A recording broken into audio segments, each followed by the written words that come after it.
Hello loves, let's make a air fryer cookies without egg. It's so good and it's so tasty. In a mixing bowl, put 1 teaspoon of chia seeds and 1 tablespoon of water and let it sit about 1 minute. Now add 1 teaspoon of unsweetened cocoa powder and 1 teaspoon of sweetener and just a pinch of salt because we're making a chocolate flavor, and then mix it until well combined.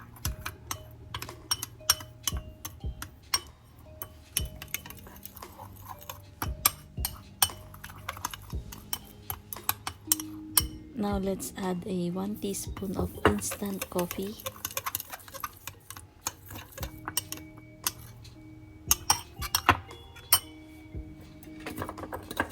and put about 2 tablespoons of almond flour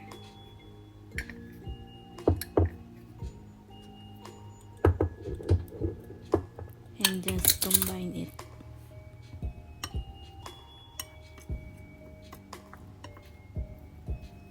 Now add 1 teaspoon of coconut oil, or you can use butter if you like, and mix it to the butter.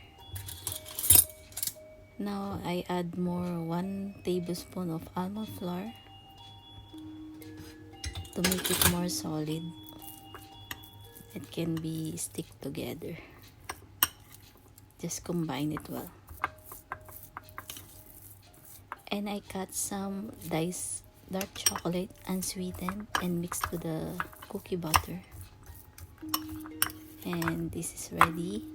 So get a parchment paper and just put the cookies and mold it into circle and flatten it.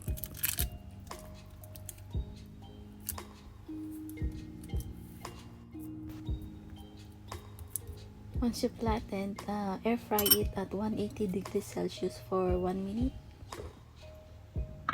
And that's it. Let it cool completely on about 5 minutes, so it will be hardened. And that's it. I hope this recipe will satisfy your cravings into cookies without eggs. So thank you and God bless. Love you all.